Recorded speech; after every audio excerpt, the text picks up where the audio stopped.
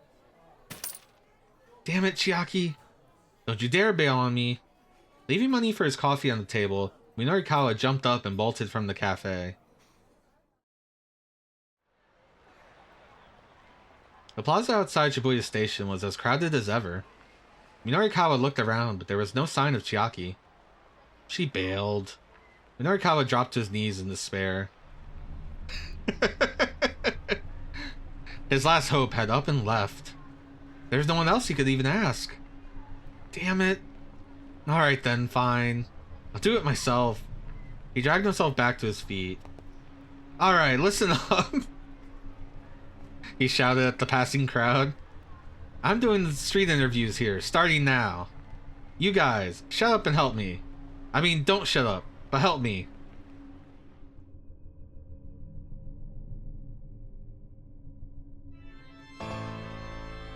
He wound up blowing way too much time just to get 2 pages worth of content, leaving himself unable to find the other articles.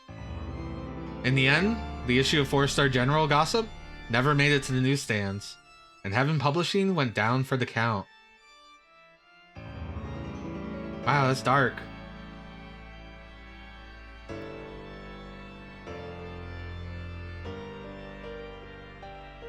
Chiaki calls it quits. Without Chiaki, Minorikawa just couldn't get the gossip finished on time. What made her run off, though? Chiaki shows up in Kano's story at 12:10. One of the decisions there is what ultimately put her over the edge. Oh, we have her hint to check out Kano's story. I guess we should check on that since we met her girlfriend and father-in-law.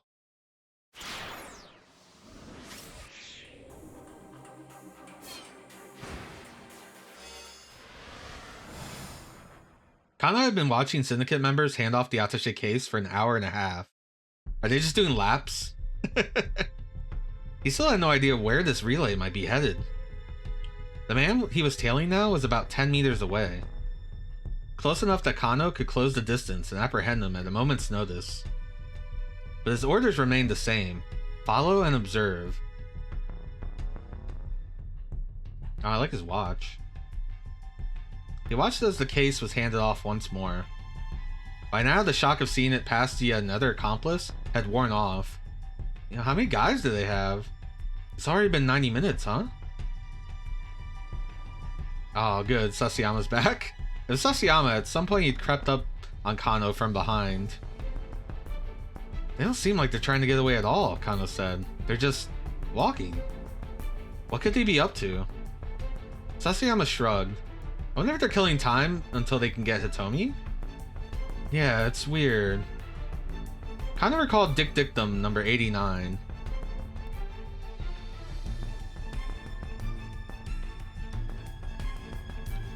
The more irrelevant something seems, the more relevant it's bound to be. If Tatano's wisdom held true, the Syndicate must have some reason for what it was doing. I like this rotating case.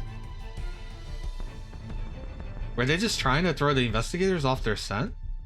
No, that couldn't be it. They were wandering in circles, staying right in the same area. They were just running up the clock.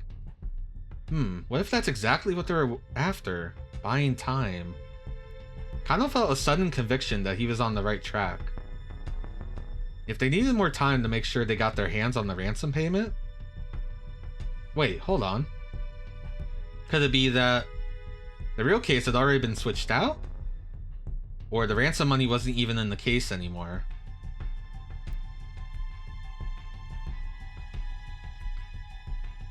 If the real case had already been switched out, Kano probably would have noticed it had not left his sight very long. The ransom money wasn't even in the case anymore. I guess he lost sight of it when the guy with the motorcycle left. And yeah, worrying about his girlfriend's dad. The supposedly other detectives were filling in the gap there.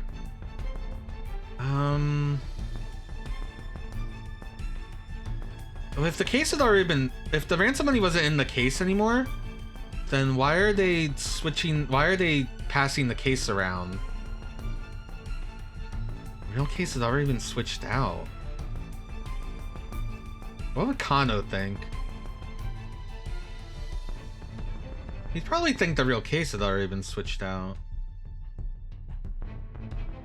No, maybe he thinks the money might have been taken out. But then that means they would have the money. But I guess both would mean they would have the money already. Either way, the attaché case he's following, he would consider a decoy.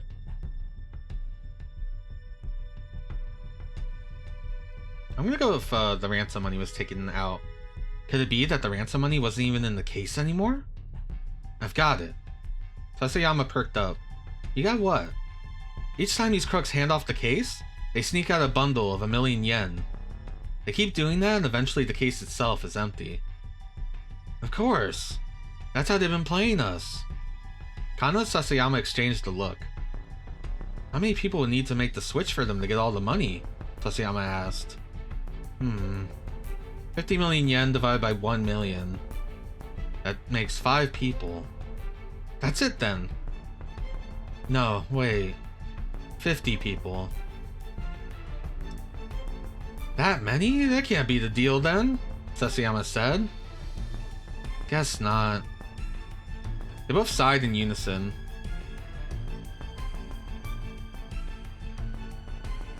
The man with the attaché case made his way back to Shibuya Station. The heck? Sasayama grumbled. He's right back where we started. Kano felt his frustration growing. It honestly looked like the syndicate was just randomly lugging the case around town. Near Shibuya Station, a girl approached the suspect. Oh, there she is. She was Japanese and entirely unlike any of the criminal accomplices. She spoke to a man while showing him something on a notepad. He glanced at the pad but did not slow down. Within moments, he had left her behind. Oh, I like her socks. It looked like she just passed him a message. Well, that's sure fishy, Sasayama muttered. What, the girl? Asked Kano. Yeah. Wanna go hit her up? Sasayama could only mean one thing, questioning her. Okay, if we question her, that's what scares her off, right? Let's let her be. She can't be involved with this, can she? Sasayama flashed him a skeptical look. Don't let your preconceptions get the better of you. Could get you killed. Fixed notions one has about something before the facts are known can be a hindrance to thinking freely. If you think about it too hard, you might fall victim to the preconception that preconceptions themselves are always bad. I know that, but still, she doesn't come across as involved to me. Kano knew better than to judge people based on appearance, but he was still convinced the girl wasn't part of this gang. She just struck him as far too, well, inept, really. Jeez. Everyone's just destroying this poor girl today. Alright, I'll go look into the girl, Sasayama said. You keep following the attaché case. Kano nodded and hurried after the man. She'd probably feel better if only one guy approached her. The man's black garb made him stand out in the crowd at the intersection. It occurred to Kano that all the criminals who handled the attaché case had been wearing the same black clothing. The fact made the whole situation even weirder. Could they really be ignorant that they were being followed while they were all wearing the same eye-catching outfit? It was more like they were going out of their way to make sure the investigators spotted them. It still didn't provide any clues as to what they were after, though. The longer Kano kept trailing these guys, the less it all made sense. Was it really such a good idea to keep this up? Someone's life was in danger, and they were just letting the kidnappers carry out their plan, whatever it was. The very first page of the Dick Diary spelled things loud and clear on that front.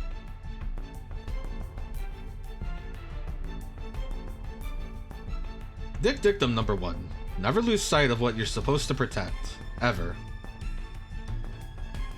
Right now, the single most important thing was ensuring the hostage's safety. This was a situation where Tateno would have stuck to his guns for sure. Kano thought back to that day 3 years ago.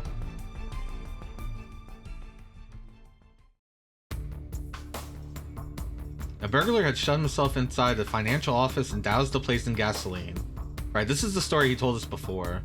Kano had just been put on police box duty and was ordered to the scene because his box was just down the street from the standoff. Nobody's assigned to a detective post right after graduating from the police academy. Detective positions can be quite hard to come by. Candidates are selected for detective training only after accumulating enough experience working at the local police box, a very small type of neighborhood station manned by only a handful of officers. Several officers had surrounded the building, keeping close tabs on the situation. The suspect was shouting nonsense through the entrance of the first floor. Things were getting heated. A crowd of alarmed onlookers had started to form as well. "Step aside," a voice said suddenly amidst the throng. A middle-aged man in a rumpled business suit had approached Kano as he hovered nervously at the edge of the scene. "I'm sorry, sir," Kano said. "You have to stay back for your own safety." He attempted to usher the man back into the crowd. A no-nonsense look crossed the newcomer's face. He spoke in a low voice.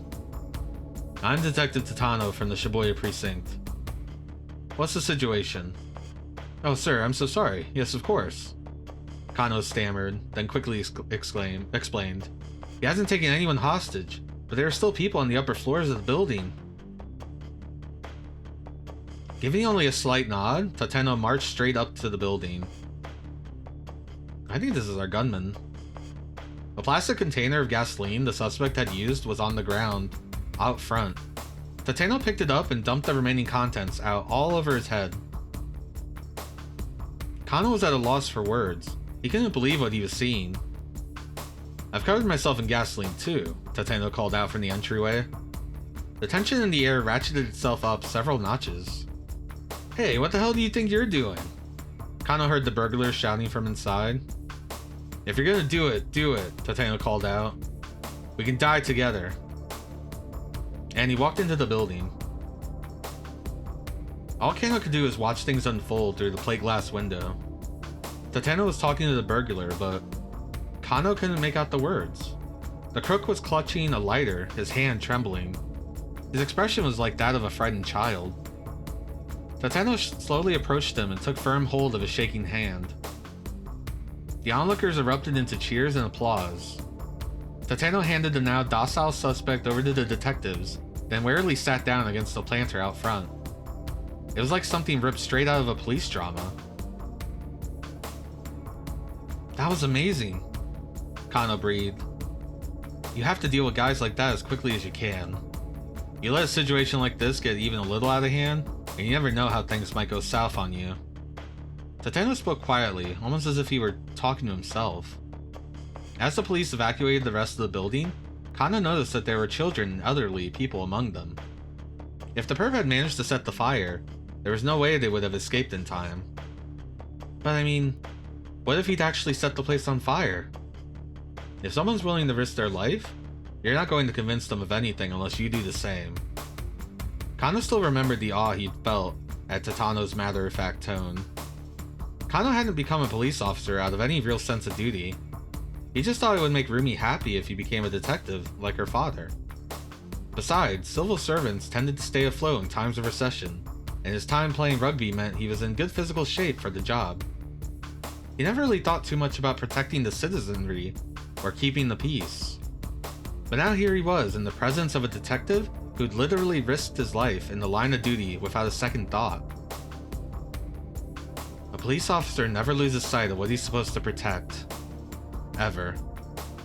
Getting back to his feet, Tateno tugged off his gasoline-drenched coat and walked away. Kano wrote the words in the notebook he'd just purchased. Oh, so he's writing the Dick Dictum. Thus the Dick Diary was born. I thought maybe it was like passed on to him from another detective, but no, he's the one actually writing this. That's good. That's a good detail. Thinking back to the way Tateno had put his life on the line to rescue a bunch of strangers made Kano feel all the more raw about just tailing these syndicate members. Letting the crooks just wander around wasn't going to bring Maria Osawa to safety. Of that, Kano was now certain. Never lose sight of what you're supposed to protect. Ever. He uttered the fundamental dictum out loud. Well, you've lost sight of it completely, a voice said out of nowhere. What? Kano spun around. It was Shizuo. Rumi was with him. So, sir, weren't you supposed to be waiting at the cafe for... There was some lowlife there, so we left. Rumi's dad looked plenty mean under ordinary circumstances. Right now, you look like a man possessed. Oh, I beg your pardon. I'm still on duty at the moment. I'm going back home, Shizuo huffed. You're not marrying my daughter. He turned to walk away. No, please just wait. I'm done waiting. Now I'm going home. Please, don't do this. Just hear me out. I've heard all I need to hear from you. Rumi, we're leaving. Dad, please. Goodbye. Seizing his daughter by the hand, Shizuo stormed off without another word, dragging her behind. Shinya! She called out over her shoulder. Rumi. She was gone. Rumi was gone. Kano desperately wanted to go after her, but he hesitated in an agony of indecision. I can't turn my back on my responsibilities. I'm a detective. My work has to be my first priority. Going after Rumi isn't what a good detective would do. Oh, Detective Tateno, what should I do? Tateno, Still, the dictum echoed in his mind. Never lose sight of what you're supposed to protect. Ever. Never lose sight of what you're supposed to protect. Never lose sight of what you're supposed to protect.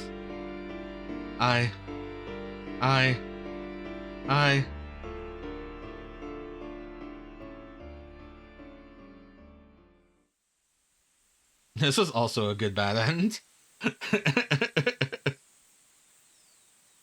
6 months later. Kano made his way through a small corner of a vast field in the Nagano countryside.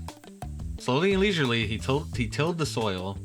He'd surprise himself with his own newfound enthusiasm for organic farming, learning more from Shizuo day after day. They became buddies! His father-in-law had taught him the ways of farming from the ground up, and while things had been rocky between them at first, their friendship was now growing strong. Pausing to wipe his brow, he smiled at the acreage around him. He looked forward to tending the crops he'd sown until harvest came around. If he stayed on as a detective, he might well never have known the joy he now found in his work. Considering how bad he is at being a detective, this seems like a good ending. And this wasn't the only seed Kano had planted. Oh. By the time harvest season came around, the new life growing within this dear Rumi's belly would be ready to celebrate it with them. I know. Oh.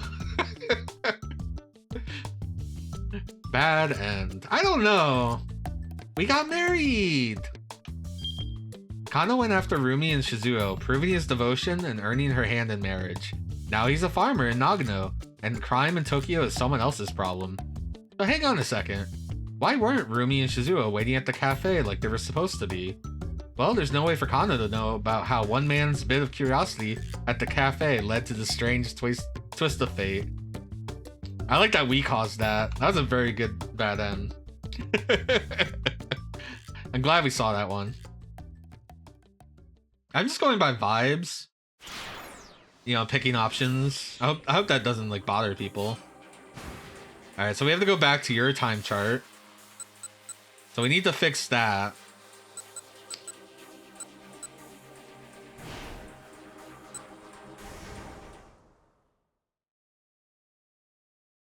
I also like the juggling act we have to do on timelines.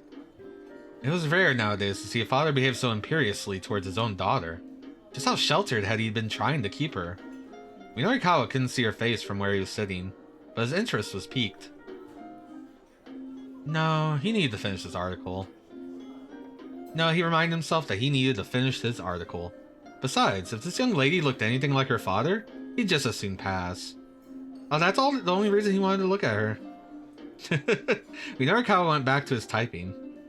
It took a few minutes to re-establish his writing groove, with the two still bickering across the room. But thankfully, he soon regained his focus. Okay, now we're back to the blinky thing. Alright. I think we can probably leave this.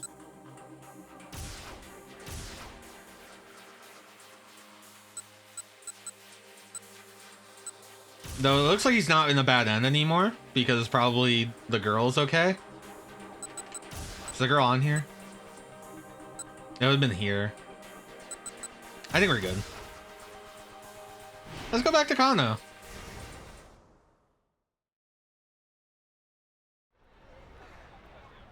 Thinking back to the way Tatano had put his life on the line to rescue a bunch of strangers made Kano feel all the more raw about just tailing these syndicate members. Letting the crooks just wander around wasn't going to bring Maria Osawa to safety. Of that, Kano was now certain. Shoot, it's bleeding pretty bad, he heard someone say behind him. Whoa, he turned around and saw two young men carrying another along. There was a towel wrapped tightly around the third's head. Hey, what happened? Kano asked. Shut your mouth. Kano blanched.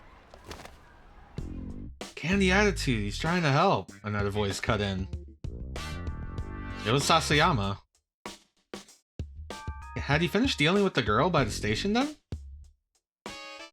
What happened to your friend? Out of my way, man. I ain't afraid to kick your ass. Look, cut the crap and let me take a quick look. Sasayama unwrapped the towel from around the young man's head. Ooh, that's nasty. The young guy was a little more than a kid. His head was soaked red with blood. He appeared to be unconscious. They couldn't just leave him like this. They were in the middle of a job. They should probably call juvenile affairs. They were in the middle of a job, but they couldn't just leave him like this. They should probably take him to a hospital. Nah, he's fine.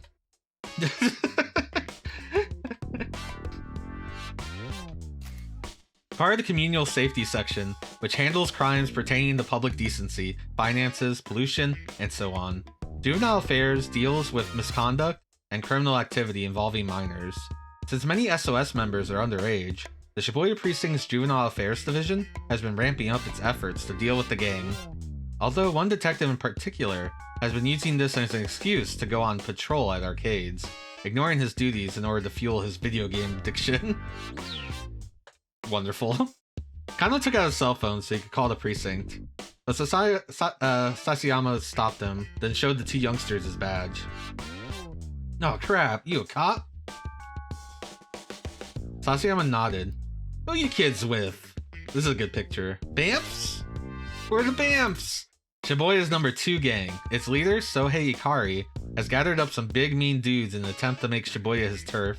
The gang's leadership is inferior to that of SOS, but on an individual level, its members tend to be stronger in a fight. Word is that the rise of the Bamfs is one of the reasons SOS has been growing more combative lately. SOS? SOS? Admitted one of the young men after some hesitation. Who attacked you? Yo, it ain't like that. What was it like then? Infighting? The young man was silent. Sasayama must have been right on the mark. In the course of his police duties, Kano picked up a fair amount of street gossip from the young people in Shibuya.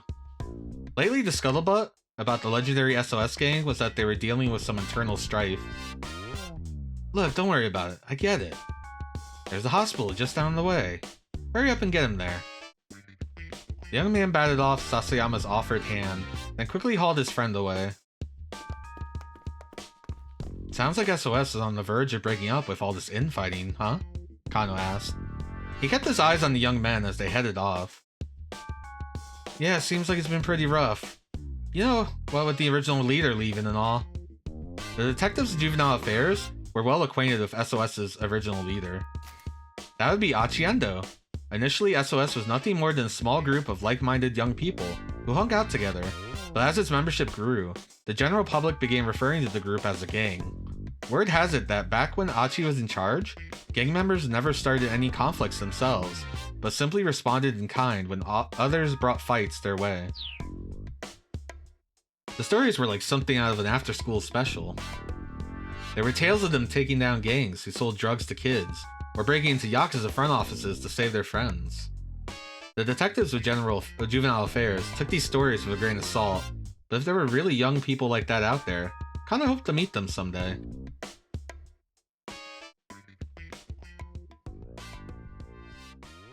The detectives had to hurry to catch up with the man they were tailing. He was still strolling along, seemingly in no particular hurry. They kept him in sight as he crossed another pedestrian overpass and circled back around. I don't know about that. I think Kano Sasayama is pretty cute. Still, following the same MO, huh? Sasayama grumbled. Guess so, Kano said. How'd things go with the girl? He was careful not to take his eyes off the mark as they talked. You're right. She's not part of this. Just one of those street evangelists or something. Oh yeah? Yeah, she kept asking me, but are you really happy with your life? Wig me out. Maybe I'll out of there quick. So, Sasayama. I'm thinking the attaché case is going to get handed off again any moment now. Huh? Sasayama appeared at the mark who was scanning the plaza. He just entered apparently... scanning the plaza he just entered, apparently looking for someone. I take one side, you take the other, Kano suggested. Sasayama's eyes went wide. Say what now? That way we apprehend both perps involved in the handoff. Sasayama didn't reply. Look, HQ isn't thinking about the hostage's safety, Kano said.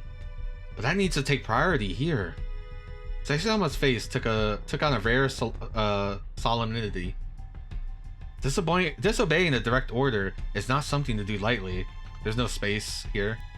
A detective's behavior is governed by the Local Public Service Act. Article 32 states that a detective is to faithfully follow the orders of his superior in the course of his duties. Violating this is punishable by a warning, reduction in pay, suspension from duty, or dismissal.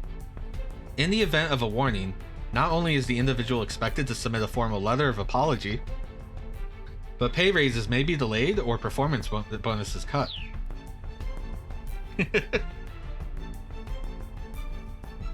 I don't mean to nag. I just know that this game came out, this version of the game came out in 2018, you know? Patch this shit, Chunsoft.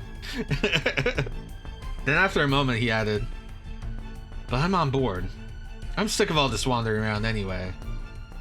That's the Sasayama I know, Kano replied with a chuckle. See, these two know each other. They get it.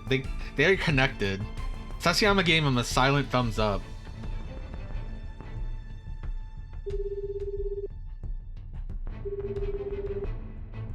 It's time for action. The two detectives took up position on opposite sides of the plaza.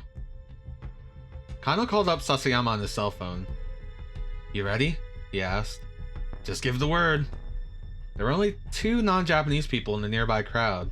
Both were eyeing their surroundings anxiously. Kano was certain the handoff was about to take place. And then? Well. If it isn't Mr. Toyama. Kano's ears perked up at the sound of an aggressive greeting. The voice dripped with feigned cheer. Oh, wait. The time isn't right for this to happen. But I guess they just confronted him. He rolled around to see two rough-looking young men confronting a father and his daughter. The other man looked pained. Please, just hold on, he said placidly. I thought we agreed on 4 o'clock. The young man snarled. Don't you try and play dumb with us, buddy. It's nothing like that, I swear. My girl was just hungry, so I stepped out to... Yeah, how come you just didn't order delivery, huh? Ah, yes, right. I suppose that would work too. Don't you aha me, a man? Kano watched the argument uneasily. The stranger's altercation put him in a bit of a spot. The crook he was tailing probably wouldn't risk handing off the case with an uproar like this going on. What's going on over there? Sasayama asked. I'm not sure, Kano replied. Looks like some kind of argument. The suspects are gonna get wary on us. It's gonna screw up the whole handoff. Yeah, I know. So do something about it and get over here, Sayama said. What? Find some way to shut them up and then get over here. Oh sure, alright. Kano headed towards the argument. He was only halfway there when Sasayama called again. He sounded panicked. Hey, Kano! He made a run for it. What? That's a good face. Oh, crap! The man they'd been tailing had vanished in the brief time Kano had taken his eyes off of him. Wait up!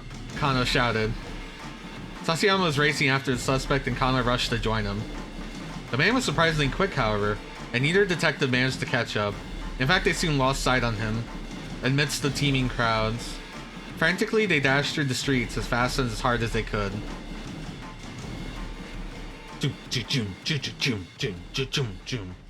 We lost him, Sasayama admitted at last. Damn it. He stamped his foot on the asphalt in disgust.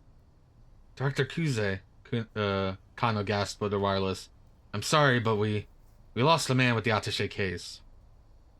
There was a heavy sigh on the other end of the line. Kano braced himself. He wasn't going to be able to weasel out of this one with just an I'll do better next time. Sasayama? Kano? Get your asses back to the precinct. Kuze out.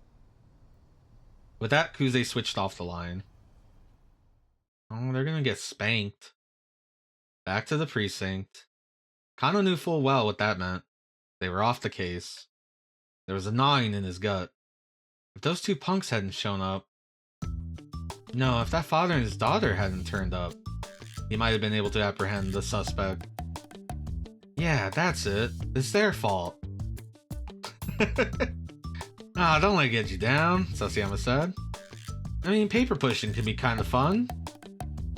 The look on his face, however, suggested he didn't think it was fun at all. Not one bit. With the air of two men heading to an execution, Kano and Sasayama trudged back towards the Shibuya precinct.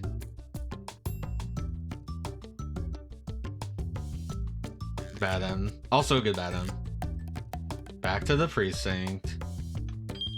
Kano was taken off the case because he lost track of the suspect, thanks to a random altercation nearby, and his glum conclusion was correct. If that father-daughter duo hadn't shown up, this wouldn't have happened. A certain someone needs to give those two some better advice, and a certain other someone needs to meet up with them outside his or her house. Both of those are key to changing poor Kano's fate. A certain someone needs to give those two some better advice, and a certain someone needs to meet up with them outside his or her house. Interesting.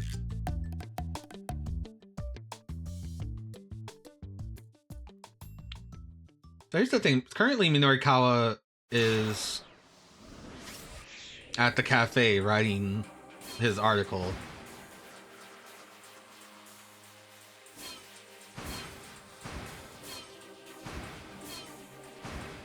Tama is currently at the place waiting to do the diet thing, diet drink show, whatever. Osawa does have to leave his house. Osawa has to leave his house. Achi might go back to his house if his dad got in touch with him, but his dad doesn't get in touch with him. I mean, that we know of. It's like I kind of want to go back to Minorikawa just to see what he's up to. With the Chiaki phone call? Was she done with her interviews, maybe? It's no use. People won't stop to talk no matter how hard I try. Her voice broke up into further sobs. Look, I've got my own problems to deal with. You're just gonna have to find some way to manage. But I can't.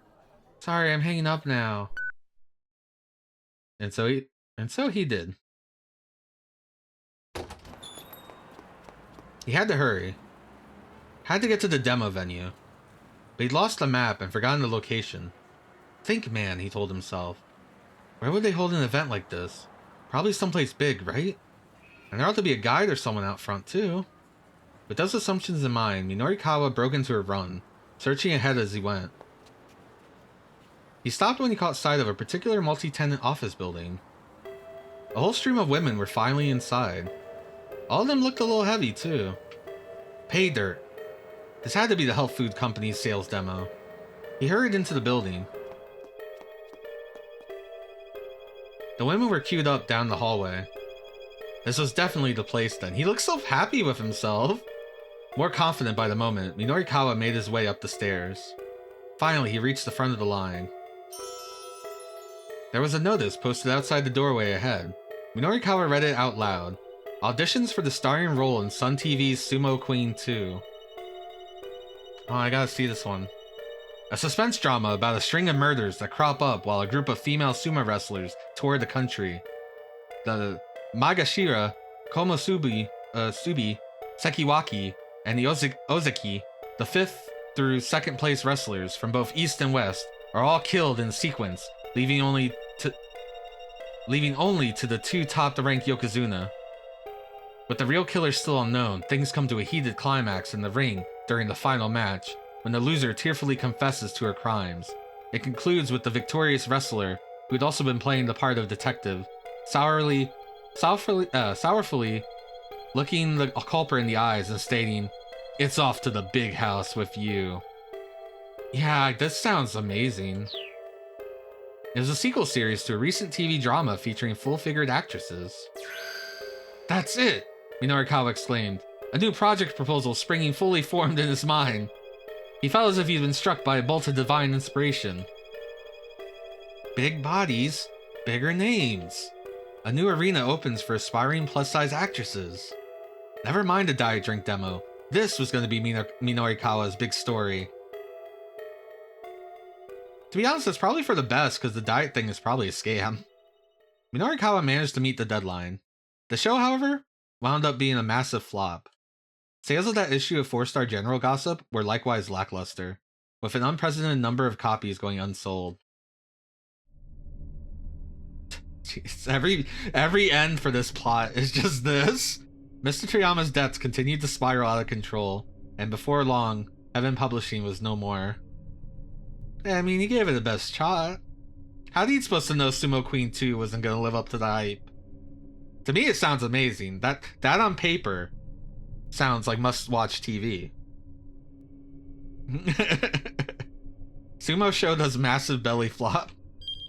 Minorikawa wound up going to the wrong venue entirely. His main problem was that he didn't have good detailed directions to the Burning Hammer demo. Tama can do something at 12:15 that causes Chiri to head to the cafe, and Chiri can help Minorikawa get to where he needs to go. Well, okay. It all lies on Chiri.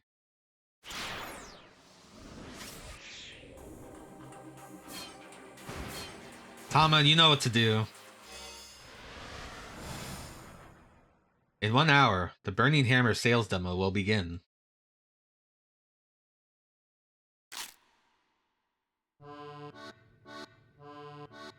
Chiri is laying out the assortment of snacks that we'll have on hand. Hey Tama, you hungry? Why, yes, I am. I mean, that should be pretty obvious at this point. All I've had since putting on this stupid mascot costume is some Burning Hammer and a bunch of iced tea. Hey now, Chiri shoots back. What's with the attitude? Chiri, you do remember that you ate my lunch, remember? Right? The sticker said it was best before noon. You just made that up. Yeah. Oh, is it from Shiren? That's cute. I didn't know it was from Shiren. I haven't played a Shiren. I think I touched the first one a long time ago when it was like translated and I was just looking at translated games. Oh, that's what the blue guy is in the background. He's cute as hell. There's one on sale right now. It's like super cheap on Steam. I'm eyeballing it. I haven't played a mystery dungeon ever. That doesn't mean I haven't played a roguelike. Like I played like Dungeons of Dreadmore and some other stuff. I can't think of any right off the top of my head, but Wait, I didn't read that all. Cherry chortles merrily and chugs some more iced tea. Okay, folks, Mr. Yanagashita calls out as he slips into the room. Lunch break's over. Back to work. I don't feel like I've had much of a break. If anything, I'm even more mentally exhausted than I was before. There's a box full of Anagachi toys in the storeroom on the 3rd floor. Mind bringing those down? Anagachi? I asked. What's that? The name makes it sound like some sort of product knockoff. Mr. Yanagashita's face widens in surprise. You've never heard of them? Ooh, I love bootleg Tamagotchi. You know Anagachi? It's a digital pet game where you raise an eel that lives in Tokyo Bay. A portable electronic game in which you raise a conger eel, Anago, feeding it daily and clearing away feces. Depending on how you raise your eel, it can wind up developing into various forms, from normal eel to ultimate eel sushi. You can also use the infrared communication feature to bring over friends for your eel from another nearby Anagachi device. There's also a sister product, Trout Watch. By connecting the two, you can view a special event where the eel and the trout characters go to a pub together. Wonderful. Never heard of it, I say. Well, I mean, they've had Tamagotchis with infrared for a while. Huh, well, I guess maybe a lot of people in Japan just haven't heard of it yet. But it's all the rage right now with youngsters over in New York City. New York City? Or NYC, he must be New York City. I'm saying New York City. It's popular in New York. Really? Anyway, I did some quick checking and that's what I learned. So last month I bought a whole bunch of them. And once again, you were swindled. Yep. Ouch. Cheery dropping the hard truth. Mr. Yanagashita lets out a pathetic whimper. This is a very high-def picture for, like, a 2008 game. No! Just like that, his confidence evaporates. He starts muttering to himself. I thought it sounded a little fishy, really. I mean, think about it. Why would kids in New York be interested in raising eels from Tokyo Bay? He muses. And what appeal would an eel character even have anyway? None, that's what. I should have known that. I did know that. I've watched a lot of videos about Tamagotchis. I fell down a bad Tamagotchi rabbit hole one night. Then why'd you buy them? This farce is getting tiresome. Anyway, Yanagashita continues, it was going to cost way too much to keep them in storage, so I was just going to let the recycling guy take them. He hangs his head in shame. In a matter of moments, he's borderline catatonic. The type of eel that gives Anagachi its name, Anago, can be loosely translated as the creature that lives in a hole. Mr. Yanagashita is probably wishing he could crawl into a hole right about now. That's a good definition. Cheery, on the other hand, flashes a big bright grin. Still, you know, eels are pretty delicious. Oh, Cheery, Yanagashita blurts. Thank you. He claps her hand in gratitude. Clasps her hand in gratitude. I wasn't exactly complimenting you there, boss. It's the same thing. There's a little bit of me in each of my products. Anagachi and I are one and the same. Well, we got a new definition. Oh, we got a video this time. A brief Anagachi gameplay clip. The trick is to feed your eel proper food and give it proper exercise. Another important strategy tip is to make sure to obtain the sharp chef's knife when you visit Kapabashi Kitchen Town partway through the game. Oh, I fucked up. Grub, squid, grub, squid, grub. Grub. Cook?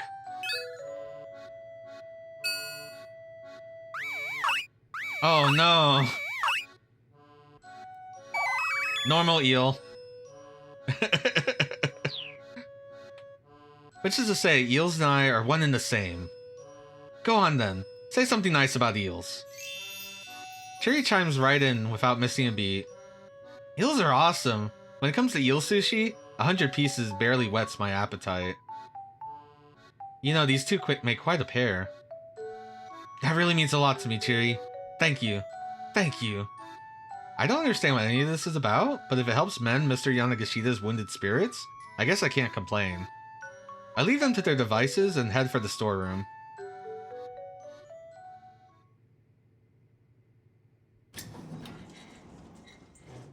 The storeroom door opens with a rough grating sound. Okay, now where's the light switch? I fumble around in the dark, feeling for the switch box. The ominous furry cat mascot picture. My costume paws mute the sensations in my hands enough that even finding that is difficult. I bat at the wall willy-nilly until eventually the lights come on. Apparently I found the switch, even if I didn't feel it. Whoa. What the heck is this? The storeroom is practically overflowing with shoddy goods. A painting that looks like a child's scribblings. An oddly shaped hat bearing the words, "Grow 2 inches, guaranteed." A cheap-looking pendant with a tag that says it's set with a miracle stone. These stones are nothing more than simple glass beads that were purchased at 5,000 yen apiece. The seller claimed, normally these sell for 10,000 a pop, but if you buy 100 of them, I'll give you half off. At which the buyer declared, "It's really a miracle," before joyfully agreeing to the purchase. The fact that someone like Yanagishida actually exists to buy these things up is also kind of a miracle. It's like this knockoff boneyard where cheap products go to die. They break away from their pathetic herd, knowing their time has come, and end up in this graveyard of a storeroom. Let's see, Anagachi. I quickly spy the cardboard box I'm looking for. Then I catch sight of a dark silhouette out of the corner of my eye. Eek! I yelp. It's one of them. Black, flat, quick, long antennae, often spotted in kitchens. Sometimes, somehow, their legs wind up in restaurant food. Ew. The size, the speed, the dark shape. It couldn't be anything else. It peers back at me from the shadow of the Anagachi box, the faint light catching the luster of its carapace. It looks ready to leap out at me at any moment. I need to act fast. Challenge it to single combat, or snatch up the cardboard box and make a run for it. I feel like she won't be any good in combat because of her outfit, so we're gonna snatch and grab, and hope that the box is full of cockroaches, because that'll be a good fate. I snatch up the cardboard box and make a run for it.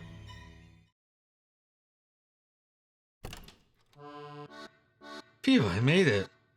When I get back to the break room, Mr. Yanagishida is still clutching Chiri's hands. And he was super tasty when you salt boil it too. You have to go to bed? Okay, how about can you wait 8 minutes? When we go till 1? At 1 o'clock here. I mean, you can see my time here. Okay, we'll call it at 1. I like to have a nice even end. But tempura style is probably the best. Also, we haven't hit like a major point here. Mr. Yanagishida's spirits have certainly turned around. Okay, I got it. If this is a bad end, then we'll call it though. I hold out the big cardboard box.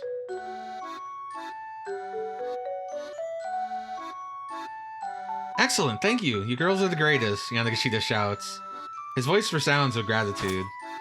Hey, that's it. I just got an amazing idea. Why don't the 3 of us start our own company? I'll pass. Chiri and I respond in unison. I feel like if it was a box full of cockroaches, we would have found out by now. Man, you two shot that one down quick. Ah well, for today let's just focus on selling Burning Hammer. By the way, I ask, where is the Burning Hammer? There wasn't any in the storeroom, and I don't see any here either. No, that's right. It's out back in the loading dock. We should probably bring it in. And bring the Anagachis with you, too. The recycling guy's gonna be showing up soon. Oh, is the recycling guy Machi? Come on, let's go. Chiri and I follow Mr. Yanagishida out to the loading dock. I kind of want to go back to see if we fight the cockroach. But the loading dock it turns out, is empty. Ba-dum, ba-dum. There's no sign of the Burning Hammer anywhere. It's gone, Mr. Yanagishida murmurs. Then his voice rises to a shout. It's gone! All gone! The burning hammer! It's all gone! Flying into a panic, he searches frantically from one end of the dock to the other, leaping into the air, even peering down into the cracks. But no matter where he looks, there's nothing for him to find. It was right here a little while ago. Like right here, right here. Uh-oh. I hear the sound of an engine revving outside. Mr. Yanagashita cries out in alarm. We can see a truck starting to pull away. Its bed is piled high with cardboard boxes and other assorted trash. Hey, boss, is that... Yes, there it is. Mr. Yanagashita begins racing after the truck. My burning hammer! His voice cracks as he cries out. Give that back! Give it back! But he's no match for a speeding truck, and the box's burning hammer vanished before his eyes. Burning hammer! There's a good picture also. Come back, come back! It makes you happy, get some body.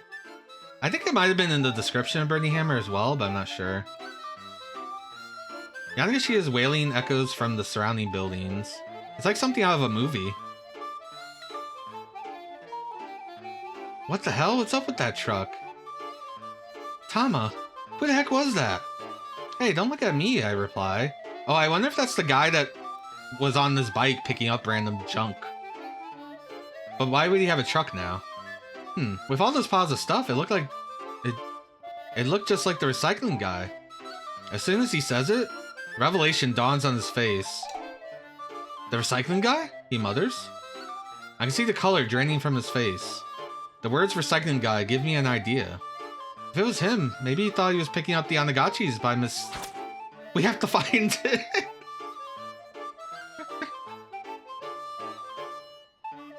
We have to find that truck. The man is absolutely beside himself. Chitty, Tama, you two split up and try to track it down. Wait, why do we have to look for it? Again, Chiri and I speak in chorus. If there's no sales demo, there's no money to pay you. And all the work you've done will be for nothing. Right, when he puts it that way, I guess there isn't much of a choice. Somehow or another, we'll have to find that truck. It can't have gotten far, he continues. Now, go hunt for it like your life depended on it.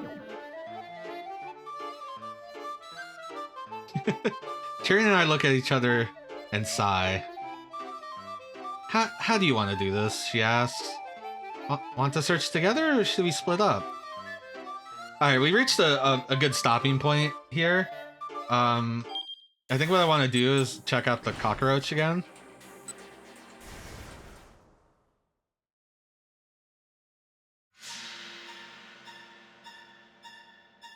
Nope. I challenge it to single combat. It flitters aloft. It's gunning for me, alright. Bracing myself, I step forward to confront it, which paradoxically helps calm my nerves. I get the sneaking suspicion that this isn't the first time I've done battle with one of these things. It's like I've trained myself to protect someone who's even more scared of them than I am. As I mull that over, the thing hovering in the air presses its attack against me. Now's my chance. I snatch up a nearby piece of cardboard and swat at the creature hard. It sails out the window in a graceful arc, then flitters away into the world beyond. Phew, at least we parted on mutually acceptable terms. I didn't have to squash it or blast it with pesticide. Hefting the box labeled Onagachi, I scurry away from the graveyard of schlock merchandise.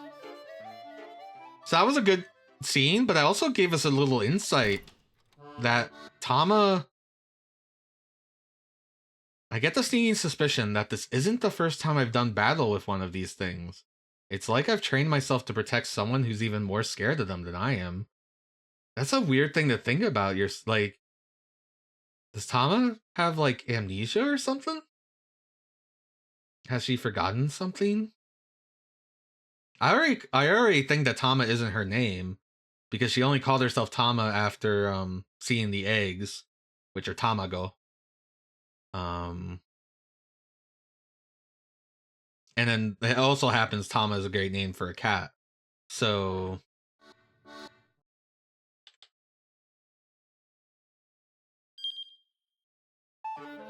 Nah, I think I'm good to wrap up. It's already been 3 hours and 40 minutes. I don't want these to go super late. And you seem to be having a good time. I'm having a good time too. I think this is a good stopping point.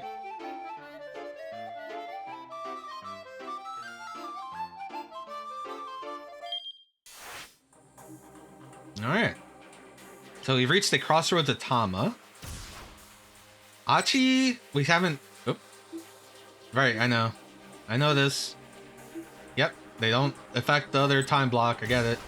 Kano is stuck at a bad end. Because the guy that runs the newspaper thing, the trash mag, is out and about. Minorikawa is stuck in a bad end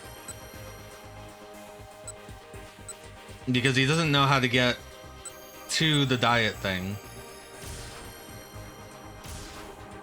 Yeah, and currently Tama has to decide how they're gonna handle finding the burning hammer. I don't know how to actually quit the game.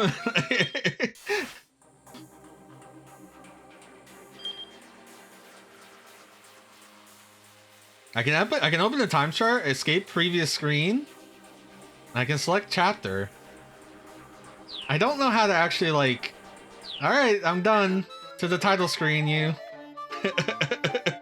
So I guess I'll just end the stream.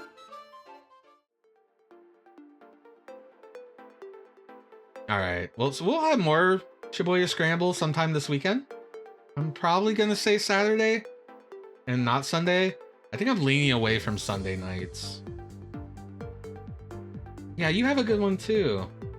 So this week, this is the new schedule. Tomorrow, we're gonna finish EG, and then if we have time, play some more Knit Stories levels, because I think they'll be fun. Wednesday, I want to look at Cactus's work, but there's a problem. It doesn't want to play nice on modern Windows. It only loads in like a really low resolution full screen window. And if I force it DX Wind, its rendering gets messed up, and I can see it through walls and shit that I'm not supposed to see. So I need to figure that out. The answer that I'm coming to is either pulling out an old laptop that I think still has XP on it, or pulling out the XP build. I don't know if anyone's seen the XP build. I posted it on the Blue Sky. Let me see if I find it real quick.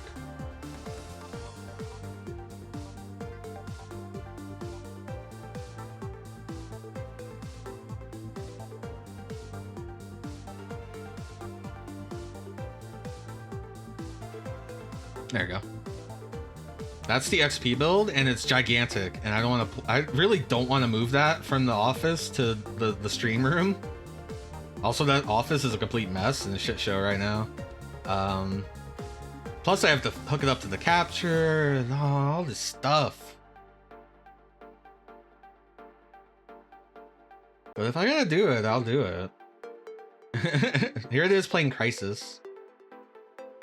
Y'all like Crisis? I was getting like 80 something FPS in Crisis on this build. Look at it. Who needs patches? Anyway, that's the current week right now. Oh, I know I promised Assault Suit Lanos and I haven't done it, and I'm hoping that moving it from Tuesday to Friday helps it get done. But I'm unsure. Anyway, that's this week. If Mondo Medicals falls through, I'll have to have a backup plan. Probably some other indie game, or maybe some retro stuff.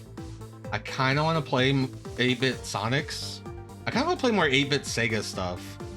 I have a fondness for 8-bit Sega, like the Game Gear and Sega Master System. And the other day's stream was really fun.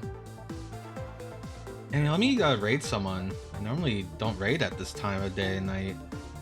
I could raid Mr. Raidon, who's playing Monopoly games. But he looks like he's sponsored, so maybe I don't send you there. But it would help him out. Miko is playing Zelda 2, but it's probably wrapping up soon, because he doesn't usually go this late. Go past 4. Miscellaneous Dreamcast games. Yeah, thank you for joining me. So Taki, but she's been on for 6 hours. Looks like she's just chatting, so she might be wrapping up too. Gloop is, I don't know, playing Voices of the Void. I don't know what that is.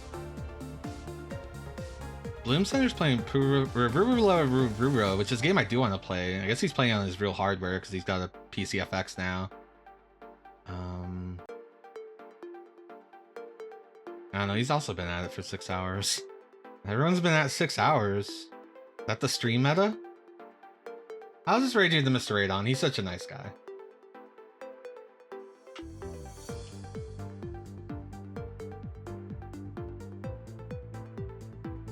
Voice of the Void is a recent facility management SCP horror thing. Okay. I know those things are pretty popular.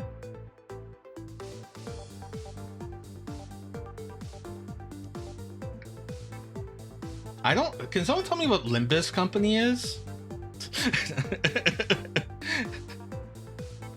I see words. I don't know what they mean. I don't know what Wuthering Heights are. I don't know what Limbus Company. Like, I don't know what the kids are into nowadays. Fortnite? What's Fortnite? Nah, I'm kidding. Not on that one. Anyway. I don't know a lot of games either. Yeah, the kids are all right. Anyway, that'll do it for me. Enjoy your night. I'll see you tomorrow. Bye-bye.